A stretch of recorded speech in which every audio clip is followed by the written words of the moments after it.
Hello guys. Ayan, ito tikman ko. Ito ay pagkain sa worldwide. Ang worldwide kasi dito sa Hong Kong ay laging nagva-viral. Kasi ano daw, mga panis. So ito, reviewin ko guys kung totoo nga ba. Ganon. Ito ay nabili ko sa A&E, E&A Mart. Ayan, sa gilid ng Jollibee. So ito try ko. Ita-try ko siya guys kung masarap. So, i-captionan ko na lang kung masarap ba talaga siya. Ganon. Or ano ang lasa, napanis ba? Or tama ba yung sinabi ng ng cashier na bagong luto? Ganon. Kasi nagba-viral nga yung worldwide. Ito sila sa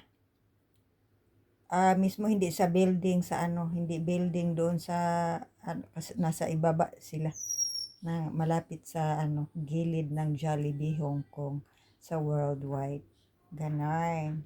So ayan siya guys. Wait lang.